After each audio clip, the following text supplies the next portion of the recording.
نحمده ونصلي على رسوله الكريم أما بعد. Honorable President of the Convention, affectionate teachers, reverend judges, and all my dear listeners.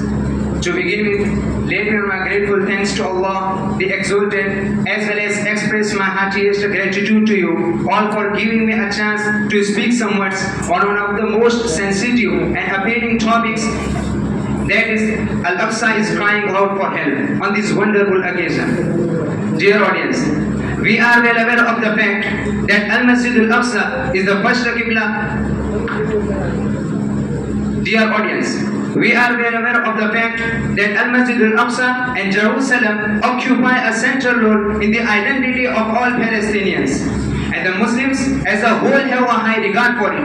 But unfortunately, Al-Aqsa is really a deep night in the heart of the Muslim world.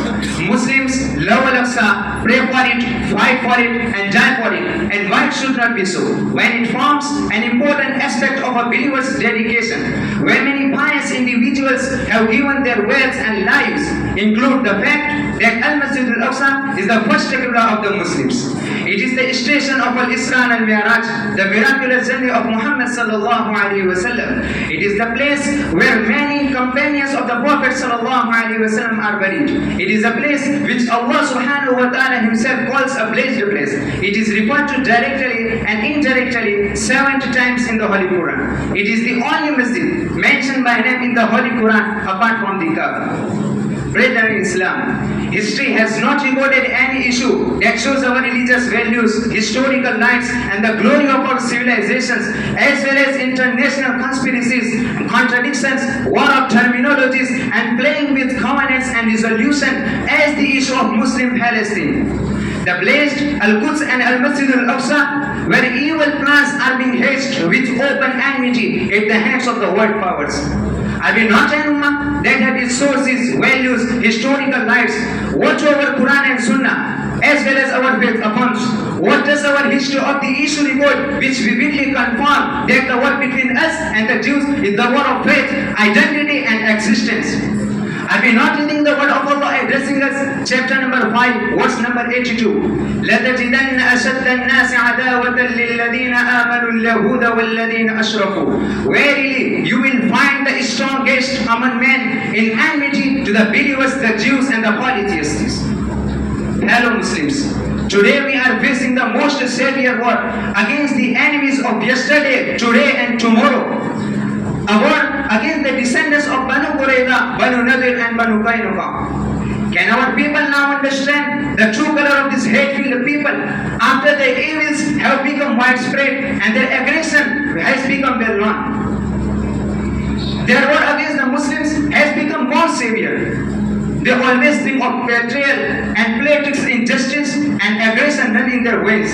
The Muslim Ummah inclined towards peace with them for greater benefit and to avoid greater harm. But they always disregard the peace offered. There is no wonder, for that is the peace with a group that wants nothing, as in exterminating its opponents, usurping his land, destroying their economy, debasing its dignity, and weakening. Dear visionaries, of what use is there peace with a people whose habits and history are this? What the Palestinian land is now witnessing of war crimes, homicide, massacres, and shelling on rocket attacks, destruction of mosques, houses, and infrastructure, and wanton violation of all human values. This will never be forgotten in history. Are we not an ummah that has its sources, values, historical rights? But for how long will this humiliation? Is it not time to end all this? Is it not time for the Muslim leaders to save the Palestine and Al-Quds before they become totally obliterated? Brethren in Islam, where is the word kind nation? Where are the so-called human rights organizations? Where are their economic and political sections against the war crimes and violators of international norms and resolutions? Oh, you leaders who claim that you are fighting terrorism, what do you call what these criminals do against the Muslim in Palestine? That you accuse those who fight for the rights and resist oppression and occupation of terrorism. Dear Muslim Palestinian brothers, our hearts are with you. May Allah help you. Continue on your course and revive your aims congratulations on the souls you have sacrificed in the way of Allah. Don't despair of the mercy of Allah, for victory is coming inshallah. Brethren in Islam, in short, it is an obligation of every Muslim to stand beside our Muslim brother in Palestine and to support them legally available in the cause of Allah. Lastly, we beg Almighty Allah to send us for as a supporter and purify Al-Aqsa from the abomination of the occupying forces and the enemies of Islam. Here I wind up my speech with this Urdu couplet. زمانہ اب بھی نہیں جس کے سوچ سے فارغ، زمانہ اب بھی نہیں جس کے سوچ سے فارغ، میں جانتا ہوں آتش تیرے وجود میں ہے، سنا ہے میں نے غلامی سے امتوں کی نجات، سنا ہے میں نے غلامی سے امتوں کی نجات، خودی کی پرورش و لذت نمود میں ہے۔ وآخر دعوانا ان الحمد للہ رب العالمین۔